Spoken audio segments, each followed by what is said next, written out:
নমস্কাৰ, মই কৃষ্ণা পুনৰ আহিছোঁ এটা নতুন ভিডিঅ' লৈ চাই থাকক অঞ্চৰাজ মটিভেশ্যন।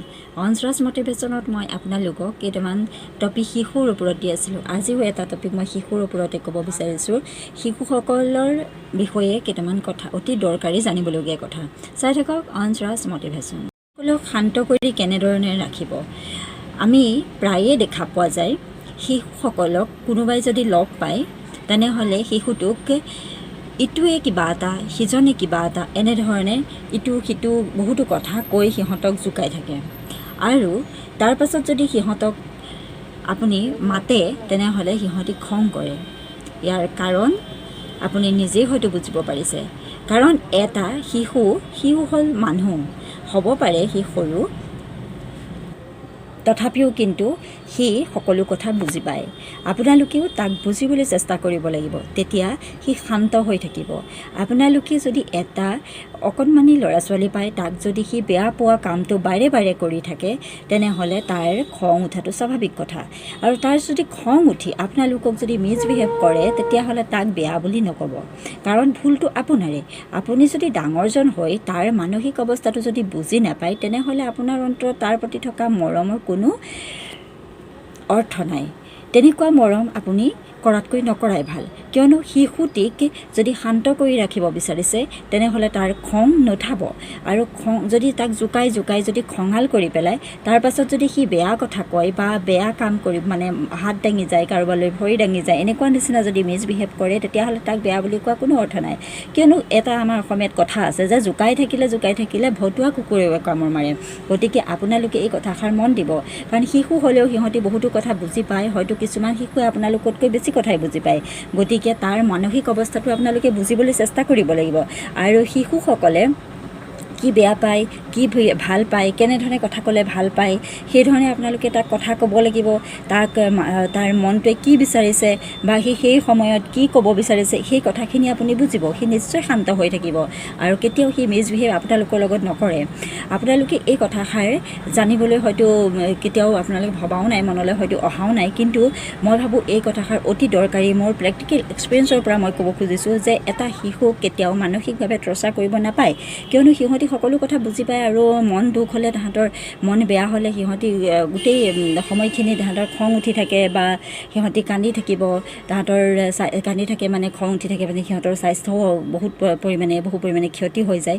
সেইকাৰণে সিহঁতৰ স্বাস্থ্য ভালে ৰখাৰ ক্ষেত্ৰতে হওক বা সকলো ধৰণৰ ফালৰ পৰা সিহঁতি ভাল হোৱাৰ স্বাৰ্থতে হওক আপোনালোকে শিশুটোক বাৰে বাৰে জোকাই সিহঁতি বেয়া পোৱা কামবোৰ আপোনালোকে কৰি নাথাকিব। কিয়নো সিহঁতি বেয়া পোৱা কামৰ কাৰণেই আপুনি এটা শিশুক বেয়া পথলৈ লৈ যাব।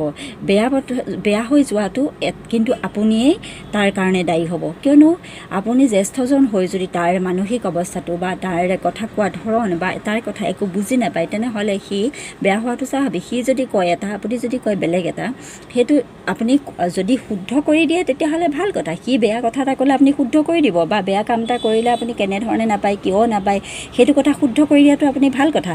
কিন্তু তাক যদি বাৰে বাৰে আপুনি সি বেয়া পোৱা কামটো কৰি থাকে, সিটো নিশ্চয় বেয়া কিবা এটা কৈ দিব, আৰু কৈ দিয়াৰ পাছত আপুনি সেইটো বেয়া পালে কেনেকৈ হ'ব?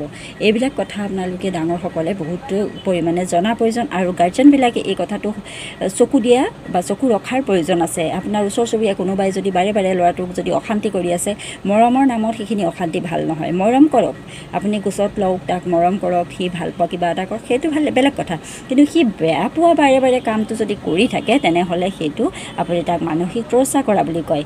গতিকে সেইখিনি কাম নকৰিব, সি বহুত ডিপ্ৰেশ্যনত পৰি যাব। আৰু এটা কথা কওঁ, কোনো শিশুক কেতিয়াও আপুনি কাষৰ শিশুটোৰ লগত কম্পেয়াৰ নকৰিব, অৰ্থাৎ ইটো সিটোৰ লগত আপুনি তুলনা নকৰিব। তুলনা যদি কৰে সিহঁতি মনতে বহুত বেয়া পায়। আপুনি মাক হিচাপে বা দেউতাক হিচাপে ওচৰ চুবুৰীয়া যিয়ে নহওক আপুনি তুলনা কৰিবলৈ নিদিব।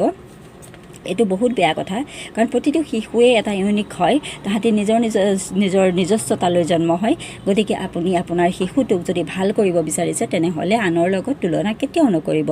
কোনে কি কৰিছে সেইটো মেটাৰ নহয়, কিন্তু তাক আপুনি ভাল মানুহ কৰি কেনেধৰণে আপুনি ভাল কৰিব পাৰে সেইটোৰ ওপৰত যত্ন ৰাখিব যাতে সি ভাল হয় আৰু ভাল কৰিব পাৰে কাৰণে আপুনি নিজে ট্ৰেইনিং কিছুমান ল'ব লাগিব বা নিজে কিছুমান কথা জানিব লাগিব সেইবিলাকৰ কাৰণে ইউটিউবত বহুত বিভিন্ন ধৰণৰ ভিডিঅ' আছে আপোনালোকে চাওক মোৰ ভিডিঅ'ৰ পৰা দুইটা কথা আপোনালোকে শিকিব পাৰিব বুলি মই ভাবোঁ কিয়নো মই কেতিয়াও মিছা কথা নকওঁ বা কেতিয়াও মই এটা অৰ্থহীন কথা নকওঁ যিটো কওঁ বেয়াকৈ ক'ব পাৰোঁ বা কথা কোৱাত মোৰ ধৰণটো হয়তো বেয়া হ'ব পাৰে বা আপোনালোকে বেয়া পাব পাৰে কিন্তু মই যিখিনি কথা কওঁ একেবাৰে যুক্তিসংগত কথা কওঁ আৰু মোৰ এক্সপিৰিয়েঞ্চৰ ফালৰ পৰা মই কওঁ গতিকে আপোনালোকে এইখিনি কথা মনত ৰখা খুবেই দৰকাৰ আৰু জনাটো খুবেই প্ৰয়োজন গতিকে আপোনালোকৰ শিশুটোক ডাঙৰ কৰিবৰ কাৰণে বহুতো কথা জনা দৰকাৰ আছে সেইখিনি কথা জানিব লাগিব আৰু জানি বুজি আপুনি শিশুটোক এটা ভাল মানুহৰ দিশে আগুৱাই লৈ যাওক সি নিশ্চয় ভাল হ'ব আৰু আপুনি আপোনাৰ শিশুটোৰ যতন কেনেধৰণে ল'ব লাগে গাৰ্জেনগৰাকীয়ে বা মাক দেউতাকে ভাল ধৰণে জনাটো খুবেই প্ৰয়োজন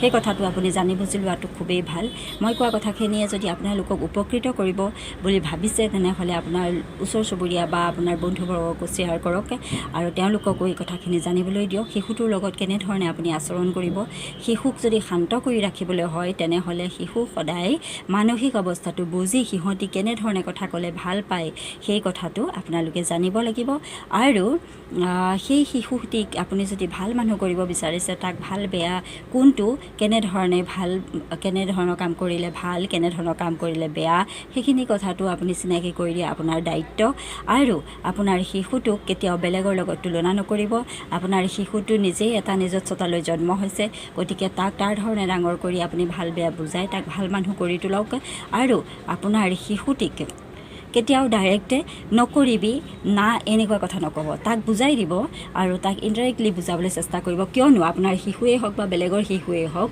যদি যিটো কাম নকৰিবি বুলি কয় সিহঁতি সেই কামটো বেছিকৈ কৰে সেইকাৰণে আপোনালোকে তাক নকৰিবি বুলি কোৱাতকৈ আপোনালোকে নকৰিবি কথাটো আপোনালোকে কেনেধৰণে তাক বুজাব লাগে সেই কিটিপটো আপোনালোকে জানি লওক আৰু সেই ধৰণে তাক বুজাওক যে এনেকুৱা কাম কৰিলে এনেকুৱা হ'ব বা ইম'চনেলি কিছুমান কওক যে মাকগৰাকীয়ে ক'ব পাৰে যে মাকগৰাকীৰ লগত শিশুটি সদায় বহুত ক্ল'জ থাকে তেওঁলোকে ক'ব পাৰে যে তুমি এইটো কাম কৰিলে মই বেয়া পাম বা কিবা যিটো সি কৰিলে বেয়া পায় তেনেকুৱা ধৰণে কথাটো যদি কয় সি নিশ্চয় বুজিব আৰু নিশ্চয় শিকিব আৰু আপোনালোকে ডাইৰেক্ট এনেধৰণে এইটো কাম নকৰিবি এনেকুৱা দাবী ধমকি বাৰে বাৰে দি নাথাকিব সিহঁতি দাবী ধমকি দিলে পাছলৈ আপোনাক কোনো গুৰুত্ব নিদিয়া হ'ব আৰু সি বেয়া পোৱা কামটোৰ প্ৰতিও আপোনালোকে আশা কৰোঁ মোৰ ভিডিঅ'টোৰ পৰা আপুনি উপকৃত হৈছে আপুনি আপোনাৰ লগতে আপোনাৰ বন্ধুবৰ্গকো এই কথাখিনি জানিবৰ কাৰণে ভিডিঅ'টো শ্বেয়াৰ কৰি দিব আৰু চাই থাকিব অঞ্চৰাজ মটিভেশ্যন আৰু অঞ্চৰাজ মটিভেশ্যনৰ লগতে বিভিন্ন ধৰণৰ টপিকো আপোনালোকক মই জনাবলৈ চেষ্টা কৰি আছোঁ চাই থাকক অঞ্চৰাজ মটিভেশ্যন লাইক আৰু কমেণ্ট কৰি ইয়াক আগুৱাই যোৱাত সহায় কৰক মোৰ কথা কোৱা অকণমান চাগে বেয়া পায় সেইকাৰণে আপোনালোকে লাইক কমেণ্ট দিবলৈ বেয়া পায় আৰু শ্বেয়াৰো নকৰে গতিকে মই ভাবোঁ শ্বেয়াৰ কৰি দিয়ক দুই এটা কথা আনেও শিকিব পাৰিব ঠিক আছে বাই বাই আজিলৈ আহোঁ ধন্যবাদ